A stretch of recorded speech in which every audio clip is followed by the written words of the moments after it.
हमारा ये सब्जेक्ट ना बीच में चल रहा था, ये वाला उसी टाइम छोड़ दिया था। अब इसको थोड़ा हम देख लेते हैं, थोड़ा रिकैप्चुलेट कर लेते हैं, जिससे कि तो जैन दर्शन भाव प्रधान दर्शन है। यानी कि ये सब्जेक्ट विषय क्या है कि मुक्ति के लिए भावों का निरंतर आवश्यक है। खेल सारा भावों का है। कर्म बंध का जितना भी है वो भाव हमारे जो है, हमने कुछ किया नहीं है, पर भाव अगर अंदर आ गया और उसकी हमने आलोचना नहीं की किसी बारे में, तो कर्म का तो बंद हो गया। तो भावों का नियंत्रण करना ये बहुत जरूरी है। जहां अनियंत्रित हो जाए वहां उसकी आलोचना कर लो जैसा भी है, जल्दी से जल्दी, और उसको जो है तब तो बचाव हो जाएगा, नहीं तो भावों से कर्म बनता है।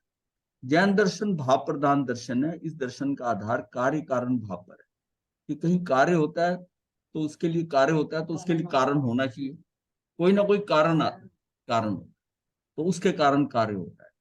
तो ये जो भाव है ना, ये आपके कारण बन जाता है, कर्म बंध के ये कारण है, कारण। कार्य जिससे हम कर रहे हैं, हाँ, वो कार्य कारण हो गया। ये आपने जो है ना कुछ मतलब एकदम आ गया भाव, बोला नहीं, कुछ किया नहीं, कहा नहीं कुछ, अंदर ही अंदर आ गया। क्रिया तो हो गई ना अंदर। हाँ, अंदर की क्रिया हो गई।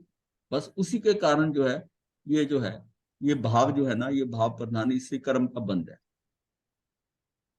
जीव के कर्म बंध में उसकी बाह्य स्थिति, गति, सैनन, संस्थान, शरीर और परिकर जो शरीर के अन्य अंग है आदि का महत्व, अधिक महत्व नहीं है। हम कहते हैं इसका सैनन ऐसा है, ऐसा है, उसके उसकी स्थिति ऐसी है, गति ऐसी। जीव जितना भी कर्म बंद करता है उसका कारण उसका स्वय द्रव्य ही है। अपनी स्वय द्रव्य का मतलब आत्मा,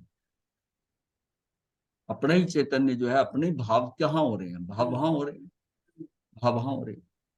तो उसमें स्वय द्रव्य ही होता है। ये सुनिश्चित सिद्धांत है कि पर द्रव्य कभी भी जीव के लिए कर्म बंध का कारण नहीं हो। अपने अपने कर तो हम रहे। कर्म बंध में पर द्रव्य का इतना संबंध अवश्य है कि पर द्रव्य के निमित्त मानकर ही जीव राग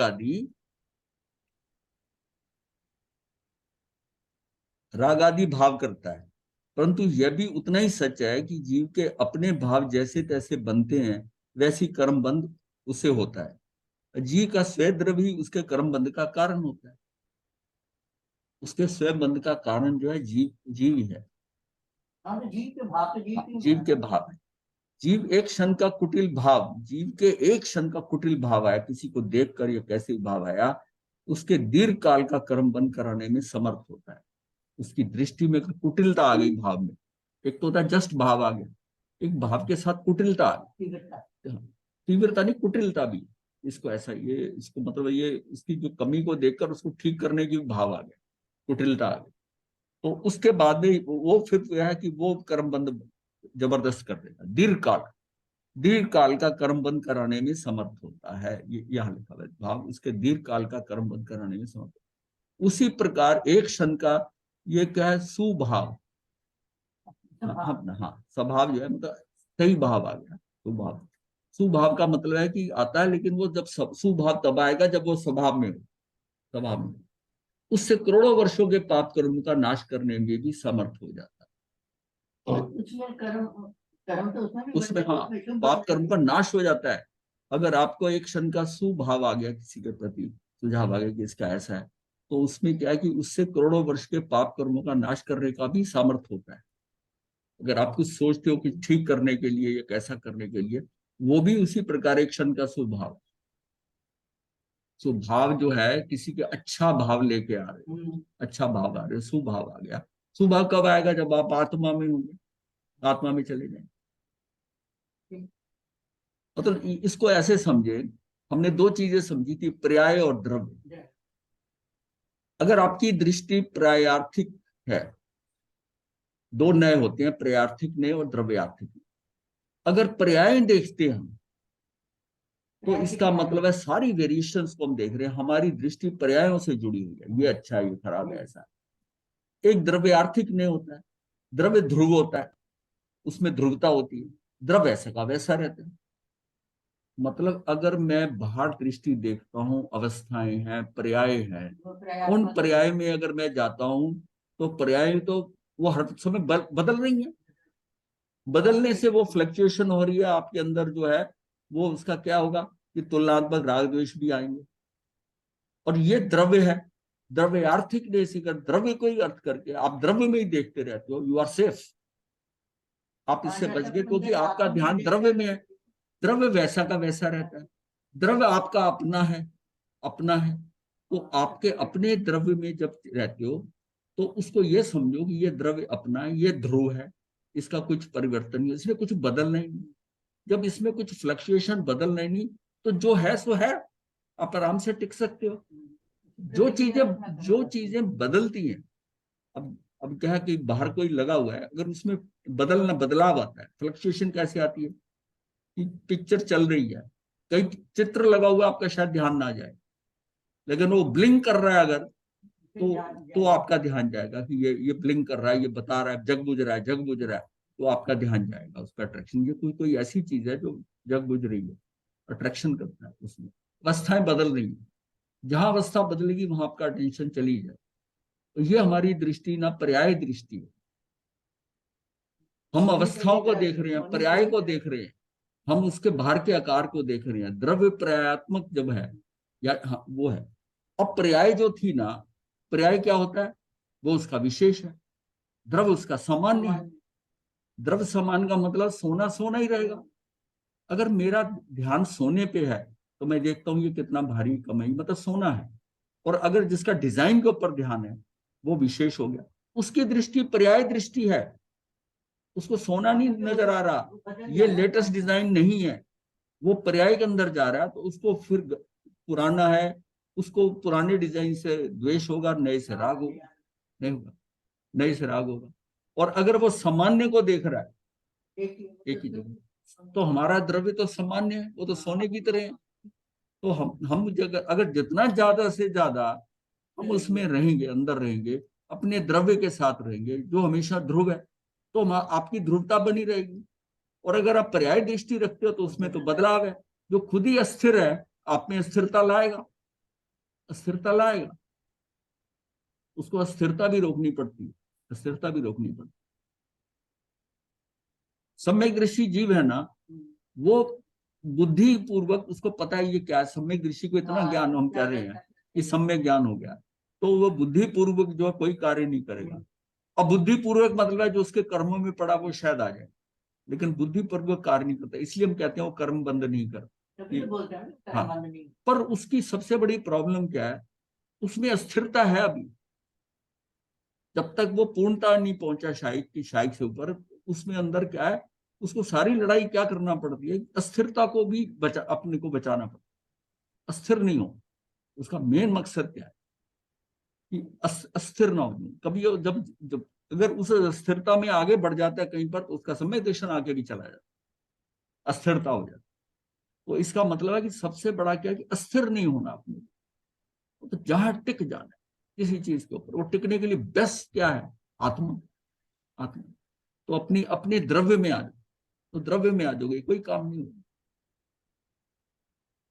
संक्षेप से संसार में जीव के लिए अनंत संसार की रचना करने वाला उसका अपना स्वयं का ही भाव है, होता है। अभी हमने बात करी कि भावों से होगा। मुक्ति के लिए मोक्ष का मार्ग प्रशस्त कर देने का कौशल भी उसके अपने भावों में निहित है। अब मुक्ति के लिए उन भावों का, मुक्ति के लिए भी मोक्ष का मार्ग कहाँ है, वो भी कौशल उसी के अंदर है, उसके भावों में। उसके भाव सही होते हैं, फिर होता है मैं ये करूं, मैं ऐसा करूं, मैं ऐसा करूंगा, मैं तप करूं, मैं ध्यान करूं, उसके भाव ही है ना। भाव उठता है, भाव आ गया ना, भाव आ गया। तो ये उसका जो करने का भाव आया और वो ध्यान में बैठा, तो उसका सुभाव है ना, कोई गलत काम थोड़ी कर रहा है, वो सुभाव आ रहा है उसके अंदर कि वो कि मैं ये करूं। कोई जैसे काम करते हैं, बेटा कपड़े धो लो, वो कर लो, भाई हाँ, वो गलत है, गलत है।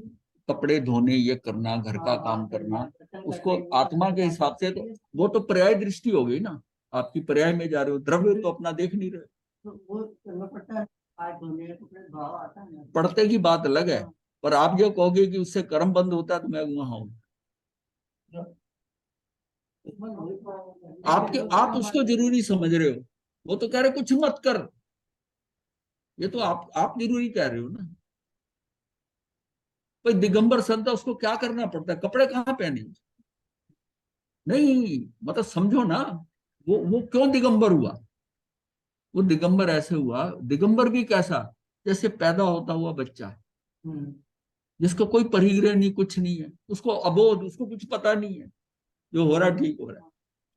बालक भी बड़ा होकर वो काफी चीजें जान जाता है, उसको होता है, लेकिन वो कितना ऐसा, ये आइडियल पोजीशन है। आप अपने आप को जितना द्रव्य में फिक्स कर सको, बाहर से हटे रहो। बाहर से हटना बहुत मुश्किल है, बाहर से हटना नहीं, अंदर अंदर अंदर फिक्स हो जाना है। अंदर अगर पहुंच गए, बाहर से हट गए, हाँ, आप राग द्वेष कम नहीं कर सकते, बड़ा कोशिश करते हो मैं क्रोध ना करूं, ये ना करूं, पर पर आता है, क्योंकि आप बाहर हो। बाहर कितना रोक लोगे अपने आप। अब द्रव्य में चले जाओ ना, वहां कहाँ है राग द्वेष, वहां की बोध, वहां पहुंच गए, रेस्ट हाउस, उसमें आ गए, रेस्ट कर रहे हो, बस कुछ और नहीं है। जितना हम दृष्टि बाहर, इंद्रियां बाहर दौड़ रही हैं, उतनी हम बाहर हैं। वो हमारी पर्याय दृष्टिया कर्म का बंध हो गई। भावों को नियंत्रित करना ही सबसे बड़ी साधना है। ये जो ध्यान साधना, ये क्या है कि आप बैठे तो भावों को नियंत्रित कर रहे हो, स्वाध्याय कर रहे हो तब भी भावों की नियंत्रित करना ही सबसे बड़ी साधना है। क्योंकि उसमें काफी हद तक आपके भाव नियंत्रण, अगर आप कंसंट्रेट कर रहे हो, समझ रहे हो किसी चीज को, स्वाध्याय कर रहे हो, पढ़ रहे हो, ठीक है, हो सकता है आप स्वाध्याय करते हुए आपकी एक इंद्री लग रही हो, बोल रहे हो, पढ़ रहे हैं, कर रहे हैं, लेकिन भावों को फिर भी नियंत्रित किया हुआ। अगर आप पूरी तरह उसमें हो तो भाव नियंत्रित है। पर सबसे अच्छे ध्यान जो है, ध्यान के अंदर तो कोई दिक्कत ही नहीं, सारी इंद्रियों, मन को भी जितना ज्यादा से ज्यादा हो सके मन को भी कंट्रोल, कोई विकल्प ही नहीं आए। ये हमारी आइडियल पोजीशन है कि कोई आए, और अगर आता है तो हम जल्दी लौट के आए, हमारा मन के अंदर जाने का समय कम हो, और वैसे जो है द्रव्य में रहने का, आत्मा में रहने का ज्यादा हो। लोक के छह द्रव्य में जीव अकेला मात्र चेतन द्रव्य है, शेष पांचों द्रव्य चेतन जड़ है। ये सारा तो हमने षड द्रव्य के अंदर ये बहुत सारा किया हुआ है। पुद्गल मात्र एक ऐसा द्रव्य है जो मूर्तिक है, शेष पांच अमूर्तिक द्रव्य है। पुद्गल द्रव्य भी सब सूक्ष्म रूप में होता है या परमाणु रूप में अपनी शुद्ध पर्याय में परिणित होता है। पुद्गल जब जब सबसे सूक्ष्म होता है ना, तब वो परमाणु है, और परमाणु अपनी शुद्ध पर्याय है, वो शुद्ध पर्याय है। और अगर स्कंद बनता है, चाहे दो परमाणुओं का बने, तब भी जो है ना, वो स्वभाव में नहीं है, वो जो शुद्ध अशुद्ध है उसकी पर्याय, तब उसे भी इंद्रियों द्वारा जाना हुआ देखा नहीं जा सकता। छह द्रव्य में मात्र आकाश द्रव्य लोक के बाहर अलोक है, जो कि अनंत है और असीम है। शेष पांच द्रव्य लोक प्रमाण सीमित। लोक में जीव अनंतानंत है, और उनमें उनमें से प्रत्येक जीव अपने अपने आप में परिपूर्ण चेतना का पुंज, संकोच विस्तार की शक्ति वाला द्रव्य है। मतलब उसमें तो संकोच विस्तार हो रहा है, चेतना का पुंज है, और आप में परिपूर्ण है, वो परिपूर्ण है। एक जीव धर्म द्रव्य और अधर्म द्रव्य, ये तीनों असंख्यात प्रदेशी हैं, अखंड द्रव्य हैं। ये सब इसको हम निकाल देते हैं, बहुत हम कर चुके हैं। ये काल द्रव्य हमने बनाया था, अनंत है। ये असंख्यात जब है, जब दिगंबर मान्यता में कालानु कहते हैं, जितने आत्म के प्रदेश है, हर प्रदेश पे एक है, तब ये तब ये असंख्यात होता है, तब ये असंख्यात होता है। लेकिन प्रवाह में ये अनंत है। एट ए टाइम एक जगह आप देखते हैं तो ये असंख्यात है, लेकिन हम जो है काल को जो है ना एक प्रदेशी मान के चलते। ये फर्क है हमारा उनका, दिगंबर मान, इसका प्रत्यय तो हमारे हिसाब से यहाँ अनंत है, परंतु इसका प्रत्यय पूर्ण लोक में नहीं है, क्योंकि काल एक प्रदेशी ही है। एक प्रदेशी भी कह सकते हैं, कई बार अप्रदेशी भी लिखा है। अप्रदेशी इसलिए लिखा है कि इसका प्रचय नहीं होता, फैल नहीं सकता, तो इसलिए उसको अप्रदेशी भी कह सकते हैं, एक प्रदेशी। अप्रदेशी तो हो नहीं सकता, जो द्रव्य है वो अप्रदेशी कैसे होगा, इसका प्रदेश तो होगा, तो इसके हिसाब से एक प्रदेशी कहते हैं, और कई जगह ये अप्रदेशी भी कहा गया है। चार अमूर्तिक जड़ है द्रव्य, धर्म, अर्थ, ये आकाश और काल सदा शुद्ध परिणमन करते हैं। ये बात थी कि ये सदा शुद्ध है। धर्म, अधर्म, आकाश और काल ये सदा ही शुद्ध रहते हैं, ये विभाव में जाते नहीं। इनका जो स्वभाव है उसी स्वभाव में रहते। लेकिन सिर्फ यह है कि ये जो जीव और पुद्गल है, आपस में मिल जाते हैं। हाँ, ये विभाव में जाते हैं, और इसका हमने जाना था कि ये लोग जो है ना, वो जीव जो है ये क्रिया नहीं करते, ये अक्रिय हैं, चारों अक्रिय हैं। लेकिन जो पुद्गल और जीव है ना, ये क्रिया भी करते हैं, भाव भी है क्रिया भी है। इन्हीं दोनों में दोनों चीजें, भाव भी है क्रिया भी, क्रिया करते हैं। यानी कि ये सक्रिय है दोनों, सक्रिय, निष्क्रिय नहीं है, सक्रिय है। मौका मिलते ही जो है वो बदलते हैं। तो निष्क्रिय द्रव्य कहा गया इसलिए से, दो द्रव्य जीव और पुद्गल दोनों द्रव्य सक्रिय और या क्रियावान हैं, द्रव्य हैं, ये स्थानांतरित होते रहते हैं, क्योंकि ये इंडिविजुअल है, वो भी अनंत है। ये सारे तो पूरे लोक में वहां फिट है, पूरी तरह फिट है। लेकिन ये जो है, ये अनंत अनंत है अगर, पर ये इंडिविजुअल है, पूरे लोक में ऊपर नीचे होते रहते हैं, कहाँ कहाँ जाएंगे। तो ये लोग सक्रिय है, सक्रिय। इसी तरह पुद्गल भी है, उसके परमाणु आ रहे हैं जा रहे हैं, मिलना बिछुड़ना हो रहा है। और अगर जीव कुछ करता है, उसमें स्पंदन होता है, उसके आत्म प्रदेशों में वाइब्रेशन होती है, तो पुद्गल भी आके लग जाते हैं। तो उसमें तो बदलाव होता रहता है। महेश्वर जी, हाँ जी। ये पुद्गल भाव कैसे करता है? पुद्गल भावों से आता है जाता है, वो भावों को फील करता है।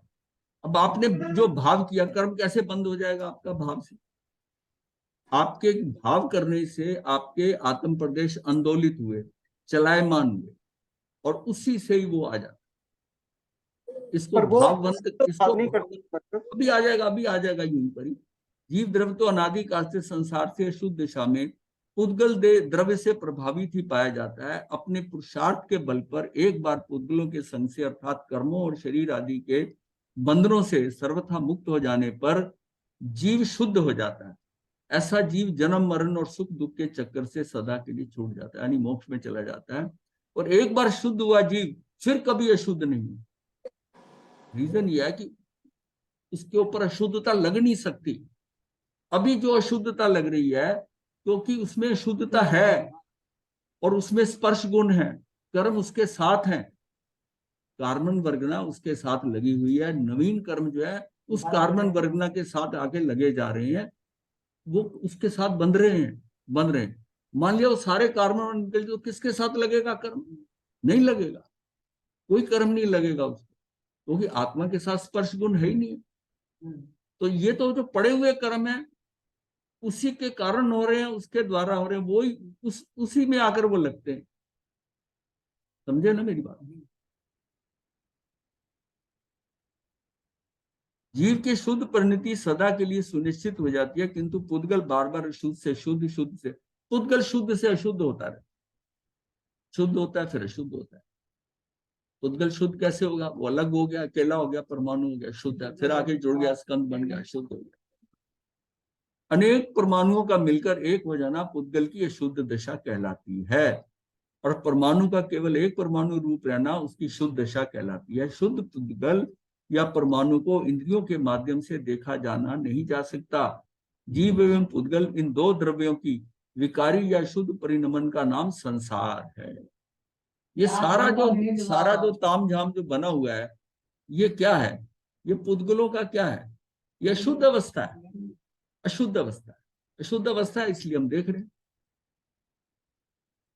मूलतः इन द्रव्यों के की उत्पत्ति, संचालन, विनाश का कभी ना रुकने वाला अर्थात आसानी से शीघ्र ना रुकने वाला चक्र चलता है। ये सब स्वाभाविक रूप से स्वयं होता रहता है। जैन दार्शनिकों ने संसार की उत्पत्ति, स्थिति, विनाश के लिए किसी ईश्वर को अथवा अन्य किसी शक्ति को स्वीकार नहीं किया। जीव का यह परावलंबन रहित, किसी के ऊपर ये आश्रित नहीं है, रहित स्वाधीनता जैन दर्शन की विशेषता है। जीव किसी पर का आलंबन नहीं लेता, आलंबन रहित है वो। हाँ हाँ। और स्वाधीनता जैन दर्शन की विशेषता है। लोग के छह द्रव्य अनादि से हैं और अनंत काल तक विद्यमान रहेंगे। वे अपने स्वभाव से सतत परिणमित होते रहते हैं।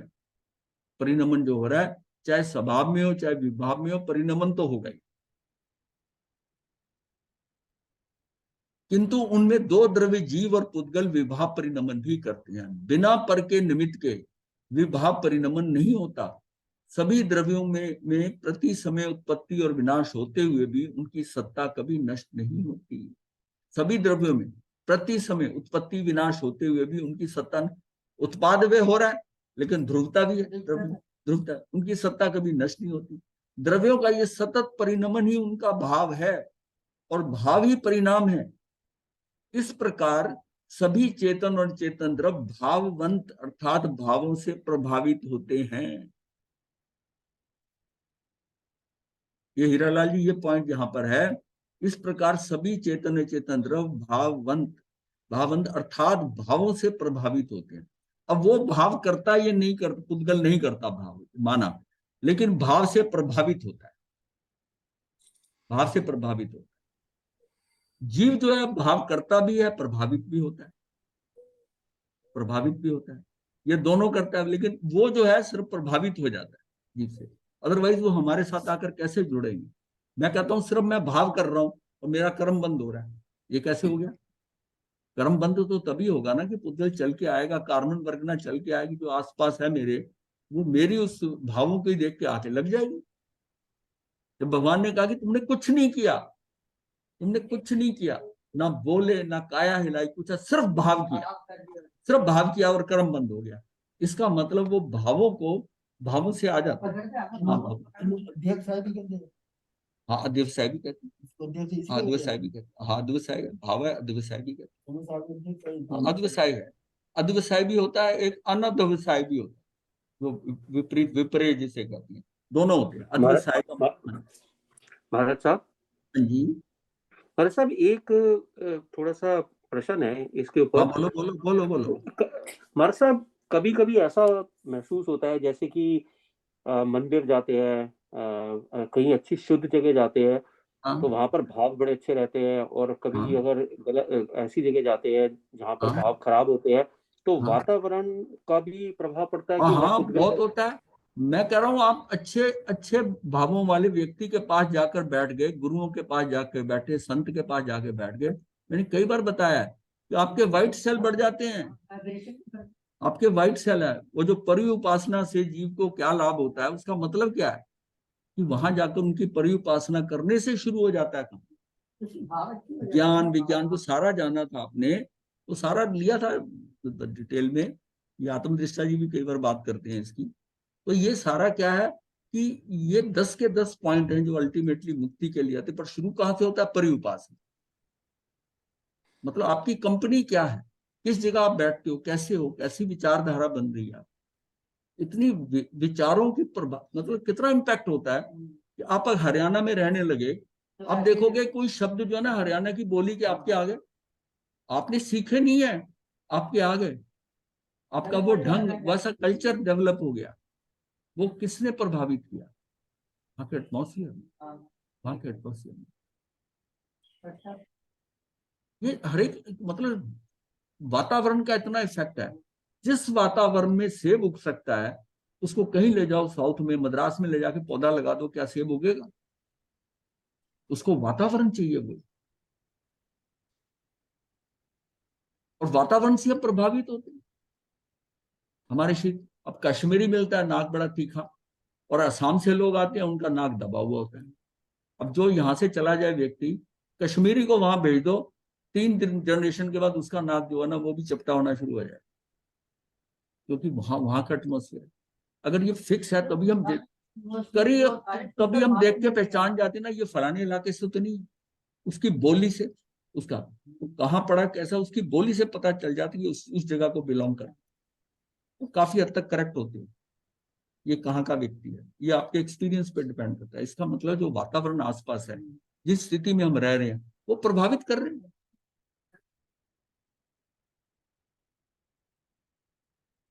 ये जो आपकी किचन गार्डन वाली फिलॉसफी थी कि घर में, अपने घर के आंगन में सब्जियां उगाओ किचन गार्डन में, वो आपके लिए ज्यादा गुणकारी और जज्ब है, क्योंकि वो भी उसी पानी, उसी वातावरण में उगी है, और आपका जो वातावरण है वो भी ऐसा है, वो आपको बॉडी के साथ वो कंडीसिव, वो एडजस्ट करने में उनको दिक्कत नहीं होती। इसलिए कहा गया कि विदेशी फल मत खाओ, वो पुद्गल बाहर के, उसका वो फ्लेवर टेस्ट ही पुद्गल है, वो अंदर जाकर जो है उसकी प्रॉब्लम अलग होगी। इसलिए अपने देश में, और जहां पर रहते हो उसके आसपास, गांव में रहते हो, गांव की उस चीज, गांव का पानी पीता है,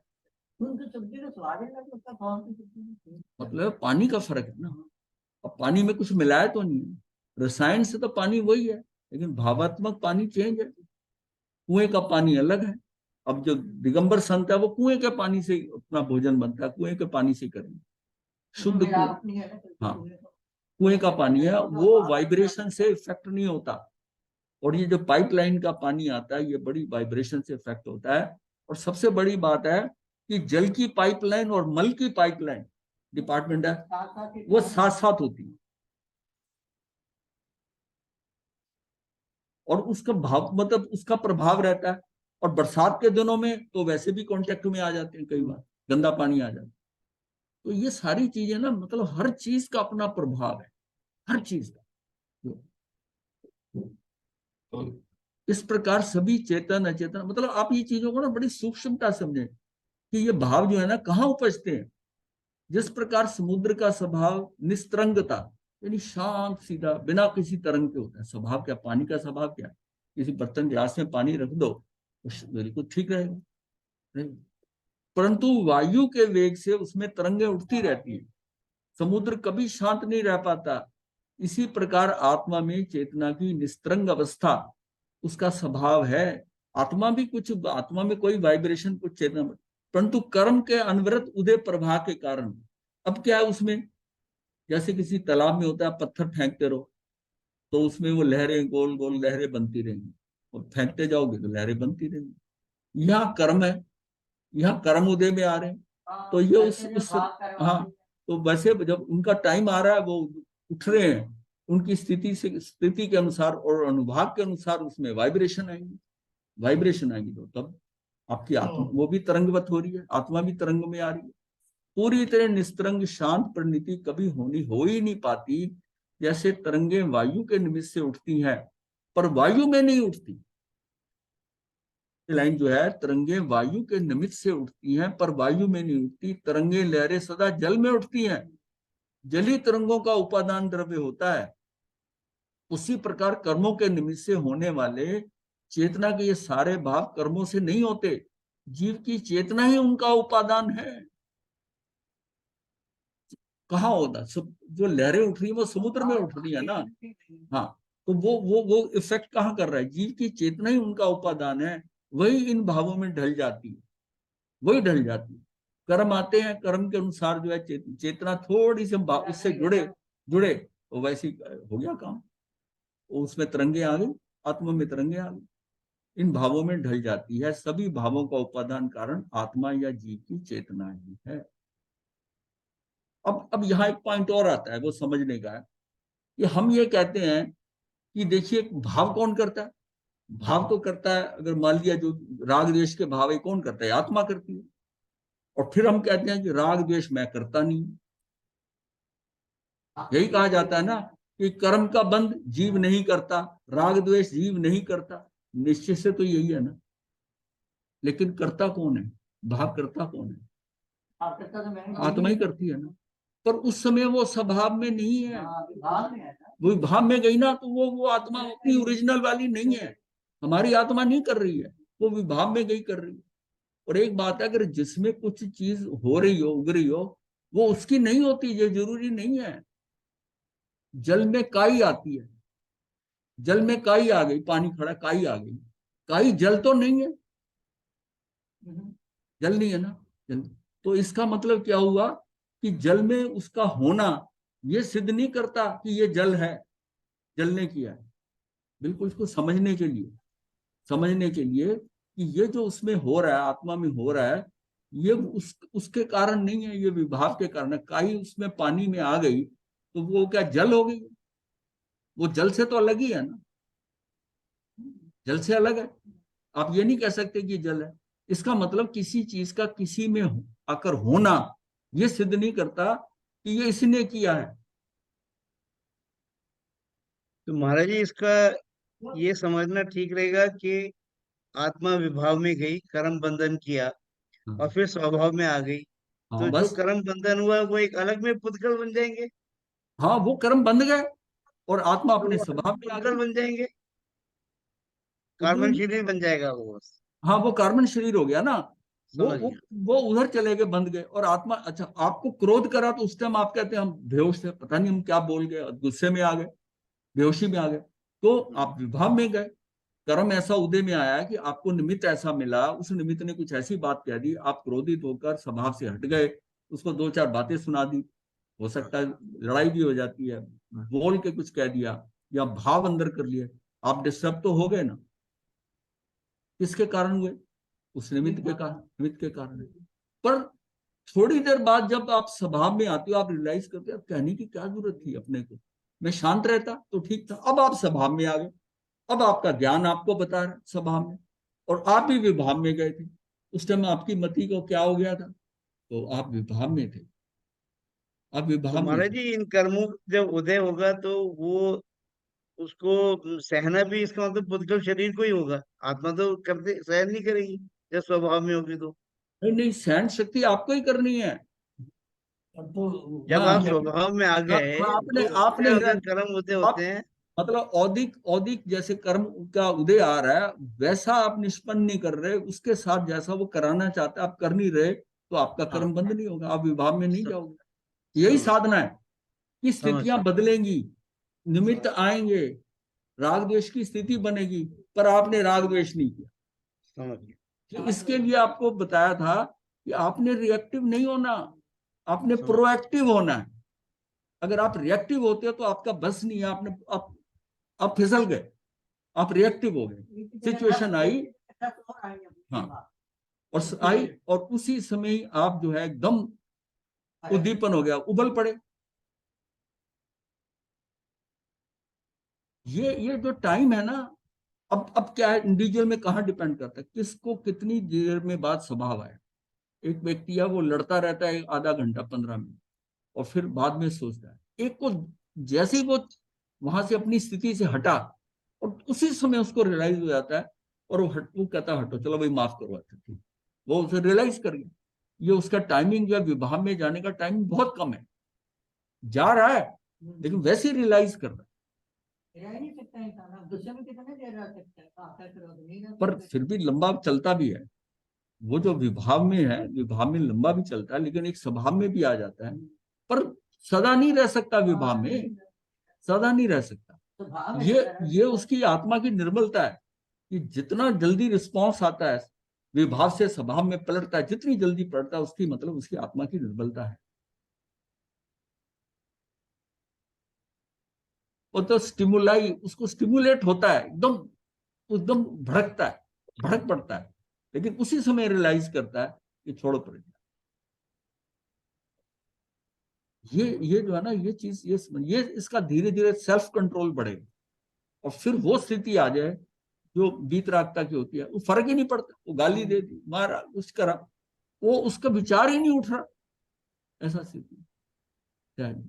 वो स्थिति है सबसे आइडल। अब क्या है, आज की डेट में है कि आप उसी टाइम रिवर्ट बैक करो, क्षमा मांग लो, आलोचना कर दो, मतलब आपको रियलाइजेशन आपको फास्ट हो रही है, गलत हो गया, मेरे से चूक हो गई, भूल हो गई। भाई ये हमारी इस समय की साधना है कि अपने आप को कंट्रोल करो। हाँ, जीव की चेतना ही उनका उपादान है, वही इन भावों में ढल जाती है। सभी भावों का उपादान कारण आत्मा या जीव की चेतना ही है। कर्म तो उसमें मात्र निमित्त हैं।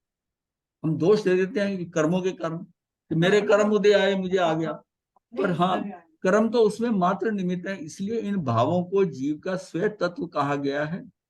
जब भाव उठता है ना, ये उसी का तत्व है। इस प्रकार हम ये कह सकते हैं कि परिणामिक भाव आत्मा गुण है, आत्मा का गुण है ये। तथा औपशमिक, शायिक, शायपशमिक और औदिक, ये सब भाव उस गुण की पर्याय हैं। आत्मा का गुण तो परिणामिक भाव है, जो सदा वैसे ही रहेगा, कुछ है, ये आत्मा का गुण है। और बाकी सारे क्या है, उस गुण की पर्याय है। कौन सी? औपशमिक, शायिक, शायपशमिक और औदिक। और इसके कारण तो व्यक्ति, और इसमें सबसे ज्यादा जो कर्म बनता है, एक ही चीज है, वो औदिक है। औदिक है, औदिक से तो कर्म बनता है। बाकी जो है ना, वो आत्मा की क्या है, पार्टली निर्मलता है। कितनी निर्मलता है?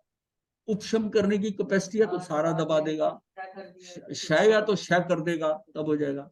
और इसमें शायब शब्द में जो उदय में आ गए, उनको तो क्षय कर देगा। बाकी और जो उदय में आने वाले हैं उसको दबा देगा, जो एकदम दबा दिए। तो ये होगा, ये शायब शम्मिक है। तो इसमें पूर्णता निर्मलता नहीं, और अधिक में तो भड़क उठता है। यानी इसको गंदगी के हिसाब से लिया कि पानी के अंदर मिट्टी है, वो मिट्टी जो है ना, अगर आपने ऐसा कहकर, मिट्टी थोड़ी ऊपर थी, उतना पानी नितार दिया, बाकी मिट्टी को ग्लास को रख दिया या बर्तन को रख दिया, वो नीचे बैठ गई, वो नीचे बैठ गई, वो उपशम हो गया। जो आपने उसको निकाल दिया वो क्षय हो गया, ये हो गया। एक होता है कि उसमें कुछ उदय नहीं हो रहा, आपने सिर्फ औपशमिक कर दिया, जैसे मौनिकर में वो औपशमिक का तो सारा ही दबा दिया, उसमें कुछ क्षय नहीं हो रहा, सारा ही दब रहा है, सारा ही दब रहा है। और ये औपशमिक भाव सिर्फ मोहनी कर्म का ही होता है। हाँ, ये सारा दब गया। शाही का मतलब है कि सारी गंदगी बाहर निकाल दी। और औदी का क्या मतलब है कि जो वो गंदगी उसमें पड़ी थी पानी में, उसको जैसे चम्मच से हिला देते हैं ना आप, सारे को हिला के सारा गंदा कर दिया। उसमें कहीं निर्मलता का कोई पोर्शन नहीं आत्मा का, वो जैसा कर्म कराना चाहता वैसा करे, क्योंकि उसकी सारी मिट्टी पानी में मिल। महाराज जी इसका मतलब जब क्षय भाव में तो आप झेल लेते हैं और जब कर्मों शाही का भाव, क्षय कर लेते हैं, शाही और उपशम भाव में क्या करते हैं कि आप उसको रेजिस्ट दबाते करते हैं। हैं, उपशम में दबाते हैं। कैसे दबाते हैं? दबते हैं तो ऐसे दबाते हैं कि आप जो है साधना करने लगे हैं, तो नितिन जी का फोन आ गया वहां से, आपने कहा ठीक है, आप बातें करने लगे, अपनी समझ साधना डिले कर दी, या प्रवचन मंदिर जाना लेट कर दिया, चलो भाई दामाद फोन कर रहा है कर लो, वो मोह समझ कर्म उनका उदय हो रहा है। अब आपने उसे कहा देखो भाई मैं तो जा रहा हूं मंदिर, आकर बात करेंगे, आकर बात करेंगे, समझ अभी गए। समय नहीं है, तो आपने उस बात को दबा दिया। तो महाराज जी जरा एक परिणामिक भाव एक बार जरा समझा दें। आगे आएगा, डिटेल में अच्छा, एक एक भाव का आएगा, आगे आएगा। ठीक। परिणामिक भाव है ना, ये कर्मों से लिंक्ड नहीं है। जैसे जैसे जीव है, वो जैसे बाई बर्थ वाली बात होती है ना, तो ये वैसा है, भव्यतव्यता अभव्यतव्यता अस्तित्व जीव का है। डिफॉल्ट करते हैं, हाँ, नहीं, बाय डिफॉल्ट वही आएगा। हाँ, मतलब ये नेचुरल वे में है ना, एक आदमी को भवी होना या भवी होना उसके कर्म से थोड़ी हुआ, वो उसकी स्थिति ऐसा है बस। परिणामिक, भाई धर्मास्तिक आय का परिणामिक भाव है कि वो गति देता है, अधर्मास्तिक आय वो जो होता है वो स्थिर करता है। अब उसने कोई चॉइस चूज थोड़ी किया था कि भाई मैं ये स्थिर करूँ, या कभी वो पलट जाए, मैं अब गति देने लग जाता हूँ तो ये काम करूँ, नहीं। उनका परिणामिक भाव है हमेशा, उनका जो स्वभाव है, ये द्रव्य हर एक का स्वभाव है, ये सारा स्वभावों पे है। ये सारे खंड खंड परमाणु ही है। इवन आत्मा के प्रदेश जो है ना, आत्म प्रदेश है, ये भी वही परमाणु है किस्म से, लेकिन हम परमाणु इसे नहीं इसलिए कहते कि परमाणु शब्द पौद्गल पुद्गल की तरफ ले जाता है, पौद्गलिक, इसलिए इसलिए और ये खंड नहीं होते तो इसको हमने प्रदेश कह दिया। परमाणु और प्रदेश में कोई फर्क नहीं है। परमाणु वो जो है जो कि जो अलग हो जाता है, जो अलग हो सकता है, ये एक बार मिल गया ना तो वो अलग नहीं होगा। तो ये जो है ना, ये अब इसका मतलब धर्मास्ती काय के भी जो पार्ट्स हैं परमाणु है, वो भी अलग नहीं होते खंड, क्योंकि वो अमूर्त है। ये क्वालिटी अमूर्त में होती है, वो खंडित नहीं होती। मूर्त को तो आप खंडित कर सकते हो नेचुरल में भी, और आर्टिफिशियली आल्सो भी काट कर कुछ कर, कोई नजर आ रहा है ना आपको, लेकिन जो अमूर्त है उसको खंडित कैसे करोगे? वो खंडित नहीं होगा, वो खंडित नहीं होते। ना धर्मास्ती होता है, ना अधर्मास्ती होता है, कोई होता है। और जीव के अंदर क्या है कि जीव के अंदर संकुचित और विस्तार होने की पावर भी, और इन सबके प्रदेश बराबर हैं। जितने धर्मास्तिकाएं के हैं उतने ही अधर्मास्तिकाएं हैं, उतने ही एक जीव के हैं, उतने एक जीव के हैं। मतलब जितने जीव हैं सबके उतने असंख्यात है, जितने लोक के प्रदेश हैं उसी हिसाब से सब जीवों के अलग अलग। इसलिए जीव बिल्कुल इंडिपेंडेंट स्वतंत्र है।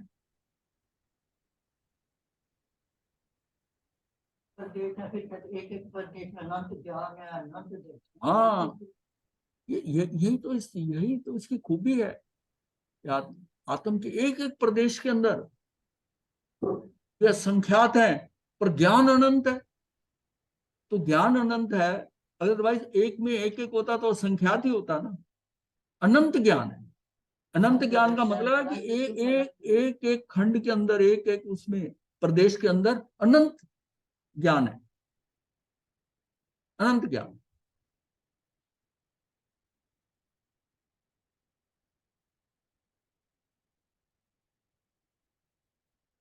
ये मतलब 5 भाव हैं। तो परिणामिक भाव ये कर्मों के हिसाब से नहीं है, बाकी ये सारे जो हैं ये हमारी कर्मों की स्थिति के अनुसार ये चलते हैं। कर्म मत सिर्फ औदिक भाव में होता है, और औपशमिक जो है ये सिर्फ मौनी कर्म का होता है, और शायपशमिक जो होता है, जो बाकी कर्म है घाती कर्म, ये उनका होता है शायपशमिक। अघाती कर्मों में और उदय है और क्षय है। ये जो औपशमिक, शायिक और शायपशमिक, ये अघाती कर्मों में नहीं है। इसलिए अघाती कर्म जो बंधे हैं, जैसे बंधे हैं वैसे उदय में आएंगे। इसलिए कहा कि आयुष का एक समय नहीं घटा बढ़ा सकते, जो जैसे है वैसे आएगा। बाकी कर्मों के अंदर क्या, शायपशमी के अंदर आप साधना करते हो, हम आज तक यहां तक पहुंचे हैं तो औपशमिक भाव नहीं मिला, अभी शायिक भाव नहीं मिला। हम औदिक, शायपशमिक और परिणामिक भाव से यहां तक आए। परिणामिक भाव पार्टिसिपेट नहीं करता, पर हमारी भव्यता और हमारा अस्तित्व है, जो अस्तित्व हमारी सत्ता है, जिसमें चेतना है, जीव है, ये क्या हमारी सत्ता है। द्रव्य सत्य है तो सत्ता कहां से, अस्तित्व के कारण हमारा अस्तित्व है, और भव्यता और अभव्यता। तो ये क्या, परिणामिक भाव, परिणामिक भाव जिसका कर्मों से कोई लेना देना। और उदय जो औदिक भाव है, ये कर्मों के उदय से है, उदय से होगा। और क्षय कैसे होगा, कि वो कर्म जो पूर्णतः आपने खत्म कर दिया। तो क्षय तब है कि जब उस भाव के अकॉर्डिंग नहीं करा, नहीं तो आपका नया बंध जाएगा। अब होता क्या है, वो तो क्षय हो जाता है पुराने वाला, और नया बांध लिया आपने। इसीलिए हम निकल नहीं पाए आज तक भव ब्रह्मणा से। जब तक ये सीमा नहीं आएगी कि मैं नवीन के ऊपर रोक लगाऊं, यानी संवर हो जाएगा। संवर हो जाएगा तो आश्रम नहीं होगा, और वो जो पड़े हुए हैं वो अपने टाइम से निकलेंगे। नवीन मैं बांधू नहीं, मैं रिएक्शन नहीं करूं, तो क्या होगा। और जो नया कुछ थोड़ा हो भी जाता तो उसकी आलोचना कर देता हूँ, प्रतिक्रमण कर लेता हूँ। तो मैं अपने नवीन कर्मों को कंट्रोल कर सकता हूँ। और ये आघाती कर्म है, ये सिर्फ एक भव के हैं, पिछले भव में बांधे हैं, इसमें कंटिन्यूटी वाली बात ही नहीं। अब इसका मतलब है पीछे से आ रहे, तो मैं कहूंगा कि हमारा इसके पे भी कंट्रोल नहीं। इस पे कंट्रोल इसलिए है कि ये पिछले भव में बांधे, या इस भव में हम अगले भव के बांध रहे हैं, वो एक भव के हैं। अब उसके क्या करना है, घाती कर्मों के कारण ये तो कंट्रोल बड़े आराम से हो जाएंगे एक भव के। नवीन कर्म कोई ना बांधे। अच्छा, ये अघाती जो है बताया था, शुभ और अशुभ दोनों है। पुण्य भी बांध सकते हैं, पाप भी बांध सकते हैं। और घाती जो है वो अशुभ भी है। इसलिए कहा कि तू कुछ मत कर, अगर करता है तो कर्म बंधेगा, अच्छा करता है तो अघाती जो है शुभ बंधेगा, और खराब करता है, अगर अशुभ करता है तो ये भी पाप कर्म का बंद हो जाएगा। लेकिन घाती में क्या है, घाती तो अशुभ भी होते हैं, इसको हम कहते हैं अप्रशस्ति होते हैं। इसका मतलब है कि जैसे मैं कुछ करता हूं, करने का भाव करता हूं, वो जो कर्म बंद होगा वो मेरे केवल ज्ञान को, मेरी मुक्ति, मेरी वीतरागता को रोक लेता है। क्योंकि उसमें शुभ वगैरह कुछ नहीं है कि ज्ञानावर्णी कर्म बंधा है शुभ है, ये थोड़ी होता है। कर्म बंधा है, या तो बंधे ना, दर्शनावर्णी बंधा है, मौनी कर्म बंधा है, अंतराय बंधा है, हाँ तो अशुभ है ये मेरी वीतरागता को, मतलब मेरी मुक्ति को, मेरे केवल ज्ञान को रोक रहे हैं। इनका निपटारा 12वें 13वें गुणस्थान में होना है। 12वें में मोहनी जाएगा, और 13वें के बिगिनिंग में ही जो है, शुरू होते पहले समय में ही, बाकी 3 चले जाएंगे, केवल ज्ञान हो जाएगा। तो ये सबसे बड़ी जो है ना, मतलब ये जो हमारी, जब ये कहां से फंसते हैं, इसके कारण जो हमारी चेतना है, उस चेतना के अंदर 2 तरह की चेतना है। एक अज्ञान चेतना है, एक ज्ञान चेतना है। अज्ञान चेतना के अंदर क्या है कि मेरी कर्म चेतना और कर्म फल चेतना, हमने कई बार डिस्कस किया, पर ये बहुत इंपॉर्टेंट पॉइंट। कर्म चेतना और कर्म फल चेतना। कर्म चेतना के अंदर मेरा भाव होता है मैं ये करूं, मैं मंदिर जाऊं, मैं स्थानक जाऊं, आप इसको अच्छा समझ रहे हो, मैं ये काम करूं, मैं करूं का जो भाव है ना, वो आपका घाती कर्म बांध रहा है, घाती कर्म बांध रहा है। और अघाती कर्म में क्या है कि करने का भाव आ रहा है, शुभ है कि अशुभ है, आपका दान देने का भाव आ रहा है, आपका कोई पूजा करने का भाव आ रहा है, आपका समाई करने का भाव आ रहा है, तो आपके क्या होगा, पुण्य पुण्य बनेगा, पुण्य बन जाएगा। शुभ अशुभ चल रहा है ना, तो आपकी वैरायटी जो है, नाम कर्म, गोत्र कर्म, साता साता ये जो है, और आयुष कर्म, ये इस पे डिपेंड करता है। इसमें वेदनी तो पीछे से आता है, बाकी तीन जो है ना वो पिछले भव में बांधे, अगले भव में, बस एक भव गति का बांध रखा है। हाँ एक, बस एक भव, और वो उदय में आएंगे और क्षय होंगे। वो तो केवली भी अगर आयुष या जो भी कुछ है, गोत्र तो पहले ही फिक्स हो जाता है, या बाद में नाम कर्म है आयुष के साथ है। वो आयुष के साथ में, नहीं तो वो बैलेंसिंग, वो उसके साथ कुछ कर ही नहीं सकते, क्योंकि उसको ना उपशम कर सकते हो, ना क्षयोपशम कर सकते हो, ना क्षय कर सकते। क्षय कैसे होगा, जब वो टाइम आएगा अपने आप खत्म होगा। तो औपशमिक, क्षायिक, क्षायोपशमिक, ये सब चलता है। इसको बड़ा रटने की जरूरत नहीं है, समझने की जरूरत है। ये कर्म है क्या। परिणमन एक शक्ति है जो कर्म की अपेक्षा से इन चारों रूपों में व्यक्त होती है। मुक्त दशा में ये शक्ति जब कर्म निरपेक्ष मतलब अपने शुद्ध या स्वाभाविक रूप में परिणमित होती है, तब उसे शुद्ध परिणामिक भाव या परम परिणामिक भाव कहते हैं। परम परिणामिक भाव हम तब लगाते हैं जब वो अभविता भविता जब सिद्ध हो जाते हैं ना, तो सिद्धों में भी परिणामिक भाव है, तो हम कहते हैं ये परम परिणामिक भाव।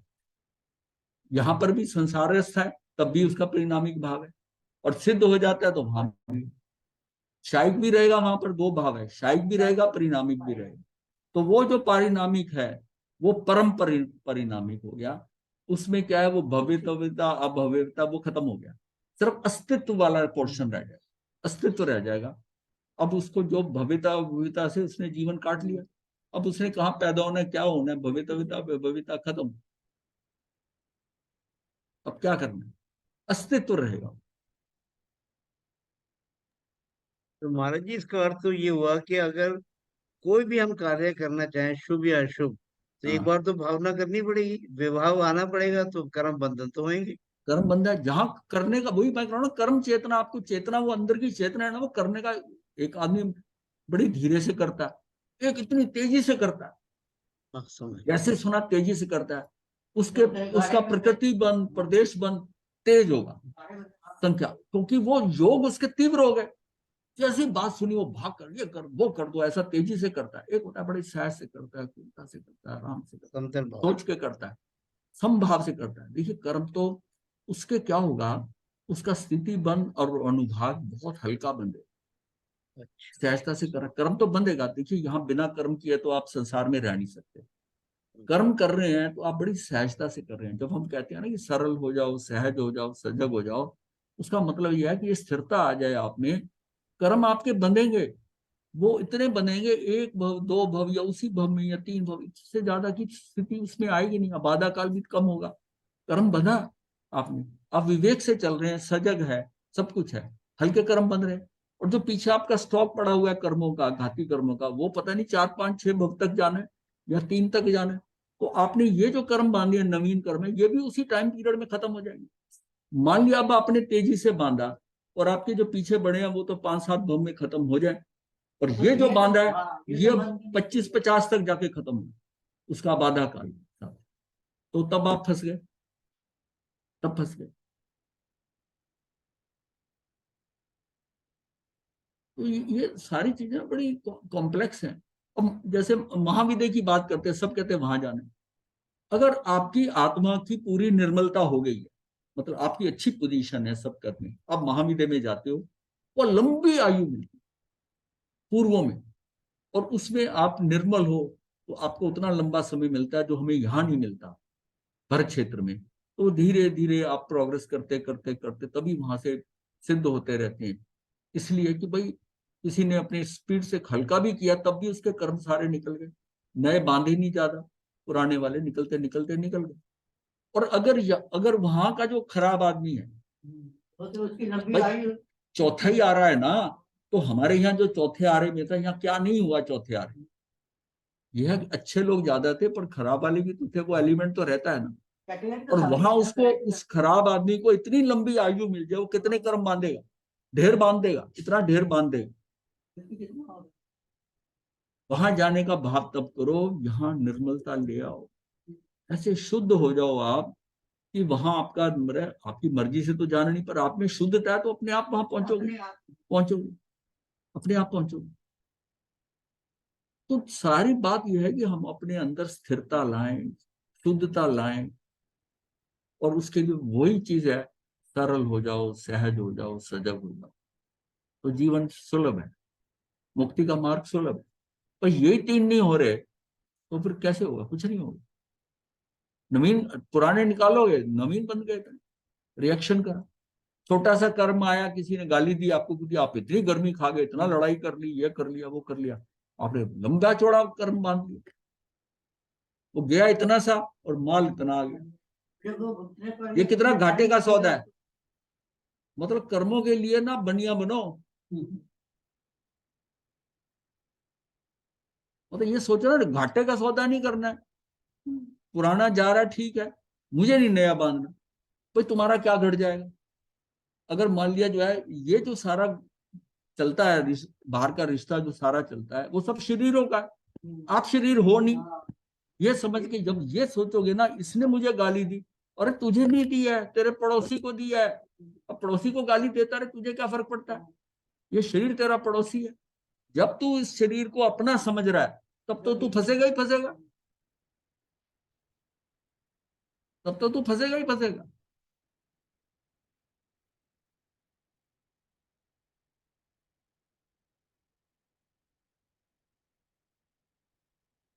आठ कर्मों में भावों का वर्गीकरण। कर्म कुल 8 हैं। उनमें से जो कर्म जीव के आश्रित रहने वाले गुणों, यानी कि ज्ञान, दर्शन, सुख भी, मतलब हमारे अंदर अनंत ज्ञान, अनंत दर्शन, ये हमारे 4 हैं। 4 क्या है? ये भाव प्राण है, भाव प्राण। और जिस तरह हम भाव प्राण कहते हैं ना, इसी तरह ही 4, जिसको हम खोलने के ऊपर जाना 10 भेद करने में 10 करते हैं, वो भी 4 है। इंद्री का, योग का, इंद्री का प्राण, योग का प्राण, श्वासोश्वास और आयुष, मोटे मोटे वो भी 4 ही, 4 ही। पर हम उसको इंद्रियों, क्योंकि इंद्रियां 5 हैं उसमें, और योग 3 है, उससे सारा फर्क आ जाए, ये हम उसको 10 कहते हैं। पर कैटेगरी उनकी भी 4 ही कैटेगरी का घात करते हैं। उन्हें घाती कर्म कहा गया है। जो कर्म जीव के उपरोक्त 4 कर्मों, ज्ञान आदि को तो प्रभावित नहीं कर पाते, परंतु वेदनी, साता साता, गोत्र, नामकर्म और आयुष में कारण होते हैं, उन्हें अघाती कर्म कहा जाता है। वो अघाती होते हैं। यद्यपि साता साता के निमित्त से जीव के परिणाम प्रभावित होते हैं, परंतु मूल रूप से साता साता में ऐसा करने की शक्ति नहीं है। उसे वह शक्ति मोहनी कर्म से मिलती है। उस कर्मों में वो शक्ति नहीं है, पर मोहनी कर्म साथ जाता है। हाँ, मोहनी कर्म होता है ना वो उसके, इसलिए साता साता कर्मों की गणना घाती कर्मों में ना करके उनको जनक वेदनी कर्म को, क्योंकि वेदनी कर्म के साथ उसको लगा उधर कर दिया, वहां नहीं करा। कई जगह ना, कई जगह मोहनी से पहले वेदनी करा हुआ और अंतराय को लास्ट में डाला हुआ। हाँ, अंतराय में डाला। 4 घाती कर्म है, ये ज्ञानावरणी, दर्शनावरणी, मोहनी और अंतराय, और 4 अघाती कर्म। अब इस वेदनी कर्म में भी क्या साता साता वेदनी होगा, लेकिन इसमें भी साता साता का फर्क नहीं पड़ता आपका। अब जैसे घर में रहते हुए साता साता से जो होती थी पोजीशन, साधु बनने के बाद उतना साता साता नहीं होता, क्योंकि आपकी टॉलरेंस बढ़ गई है, टॉलरेंस लेवल।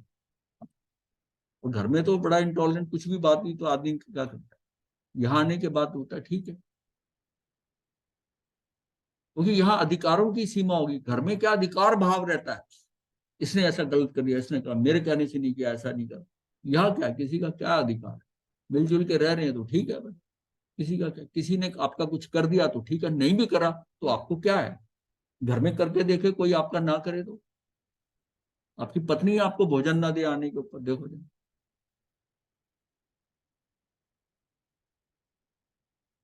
अब इसमें औदिक भाव, अब औदिक भाव को ये कर्मों के अनुसार, ये भावों को ना कर्मों से जोड़ा गया है। ये औदिक भाव क्या है? ये 8 कर्मों में बनेगा, घाती में भी अघाती में। हमने देखा कि औदिक भाव से कर्म बनता है, घाती में भी अघाती में। अघाती में सिर्फ 2 ही है, ये औदिक भाव है और शायिक भाव है। उदय में आया शव, उदय में आया शव, मतलब आपका कंट्रोल कुछ नहीं है इसी में। अब ये जो यद्यपि ज्ञानावरणी दर्शनावरणी अंतराय कर्मों का किसी भी जीव को कभी संपूर्ण उदय नहीं होता, इनका क्षयोपशम ही सदा सबको रहता है, परंतु उस दशा में उन कर्मों की देशघाती प्रकृतियों का उदय होने से वहां औदिक भाव की विवक्षा की गई है। इसमें भी दो कैटेगरी है, घाती, देशघाती और सर्वघाती। सर्वघाती, तो सर्वघाती ऐसा है, देशघाती का मतलब है इसने थोड़ा सा ढका हुआ है ज्ञानावरणी को, देशघाती ज्ञान, कुछ ज्ञान है कुछ कम नहीं। मात्रा में। हाँ, किसी को ज्ञान नहीं चढ़ता, वो कहता मुझे तो थोड़ा सा याद हुआ, किसी का बहुत याद हुआ, मतलब उसका मतलब उसमें कितना कितना कवर आया हुआ है। बट केवल ज्ञान ऐसा है ना, वो ये नहीं कह सकते पार्टली, वो सर्वघाती है, या तो पूरा ढका जाएगा या पूरा हटेगा। ये नहीं कहते मुझे मुझे 50% केवल ज्ञान हो गया, ऐसा नहीं होता। इसका मतलब वो केवल ज्ञान जो है सर्वघाती, केवल दर्शन सर्वघाती। बाकी जो है 5 इसमें से ज्ञान के, वो इसमें 4 जो है वो देशघाती में चले जाए, देशघाती में, और उसका क्षयोपशम हो सकता है देशघाती। इसमें यह है, उदय होने से वह औदिक भाव की विषय की केवल्य प्राप्ति के पूर्व तक जीव को केवल ज्ञानावरणी केवल दर्शनावरणी प्रकृतियों का सतत उदय रहता है, उनका क्षयोपशम होता ही नहीं है, सीधा क्षय होता है, ये सीधा क्षय होता है।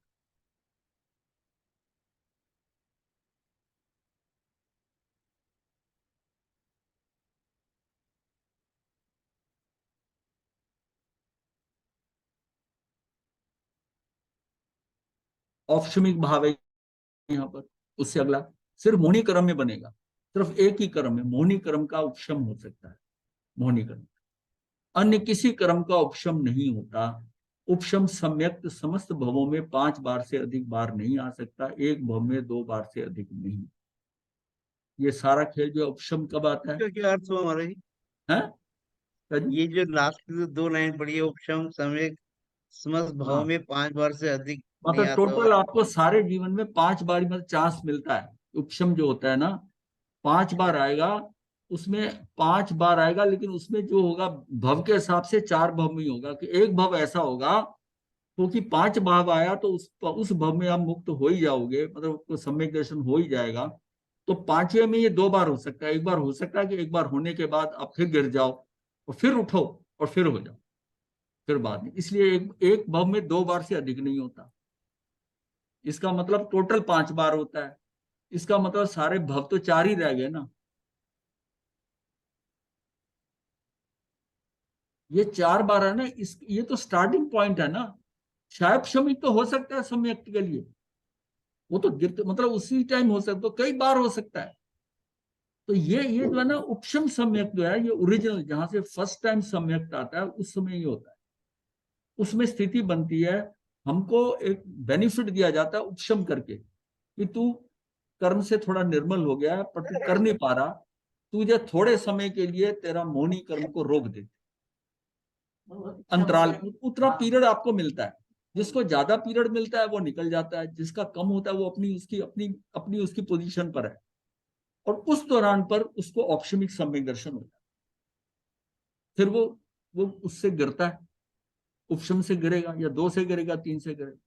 और अगर वही उपशम शायपशमिक हो जाए, मतलब उसको लंबा समय मिल गया, सारी सफाई हो गई, तो कंटिन्यू कर गया, उसका सम्यक रह गया।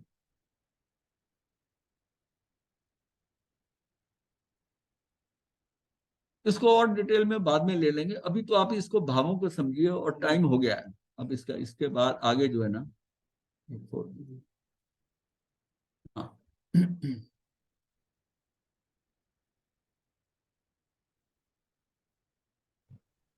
मुझे बनना ना। महाराज जी खत्म। भाव भी पढ़ रहा था, तो आज मिच्छामि दुक्कडम। हाँ जी, अच्छा अच्छा। सर हाँ, हम भी आप सबसे क्षमा याचना करते हैं। हाँ, महाराज जी आपसे भी क्षमा याचना करते हैं, बारंबार क्षमा याचना करते हैं जी कीमत कीमत क्षमा कमाना याचना मांगते हैं। हिम्मत कामना मत कामना मत कामना करते हैं। मन वचन का है। नहीं, अच्छा रहा आपने अगर उसमें टाइम निकाला, एक बीच में गैप भी अच्छा रहता है, आप रिव्यू कर लो, और ये बता रहे हैं कि भाई किस हिसाब से करा है। आप किसी ने और ने भी किया कि पिछले कोई पार्ट कुछ चेक करा, कुछ पढ़ा, कौन सा महाराज जी इंटेंसिटी का बहुत फर्क पड़ता है। फर्क पर क्यों नहीं पड़ता है? जो पहले कम होती है ना वो थोड़ी सी ज्यादा हो जाती है कि मैं ये मेरा छूट रहा है। हाँ, ये छूट रहा है। हाँ अभी जी। भी कर्म और भाव में महाराज जी थोड़ी सी अड़चन है, बट जरूरत पड़ी तो मैं आपसे क्लैरिफाई करा दूँ। हाँ, नहीं नहीं, कोई ऐसी बात नहीं है। आपने जो अभी पहले बात करी है क्लास होने से पहले, उसमें जो आपने बताया कि यू आर सेटिस्फाइड जो पोजीशन हो गया, तो ये बहुत बड़ा कॉन्फिडेंस होता है। अब आप कंपेयर करो ना कि 1-1.25 साल पहले जो है, जो पोजीशन थी, उससे आप कहाँ पहुंच गए, वो स्थिति क्या थी, उससे गतियां क्या हो जानी थी, और अब क्या स्थिति हो गई है, अब क्या स्थिति हो गई। महाराज जी 8 दिन मौन भी रखा था। अच्छा, नहीं हाँ जी। विपिन जी ने तो, ये तो मुझे पता, मेहनत करते हैं, कह रहे हैं ना 2-2 3-3 घंटे इन्होंने 10 दिन में किया। तो वो चीजें जब खुद आदमी करता है ना, इसका मतलब उसको आनंद आ रहा है, लगन लगती है। तो पढ़ाई ये बड़े इंसिपिड सब्जेक्ट्स हैं, इसमें कोई ज्यादा रुचि नहीं कई लोगों की होती। तो जितनी बार पढ़ते हैं ना महाराज जी, उसमें पता चलता है कि आपने पहली बार कुछ ना कुछ मिस किया है। जितनी बार पढ़ते हैं उतनी बार अलग अलग लगता है। एवरी टाइम यू रीड, आपको डेफिनेटली लगता है कि आपने एक और नया ही पढ़ना। मिलने को इसमें बड़ा टाइम लगता है सुनने महाराज को जी। मिलता है। चल, गुरुदेव की आज्ञा से चतारि मंगलम अरिहंता मंगलम सिद्धा मंगलम साहू मंगलम केवली पनतो धम्मो मंगलम चतारि लुगुत्मा अरिहंता लुगुत्मा सिद्धा लुगुत्मा साहू लुगुत्मा केवली पनतो धम्मो लुगुत्मो चत्तारि शरणम पवज्जामि अरिहंते शरणम पवज्जामि सिद्धे शरणम पवज्जामि साहू शरणम पवज्जामि केवली पनत्तम धम्मम शरणम पवज्जामि। ये 4 शरणें दुख हरने और न शरणा कोई, जो भवप्राणी करे आचरण उसका अजर। अजय जी, आपका दोनों का करवाना है। मत्स्य वंदना हाँ? महाराज जी।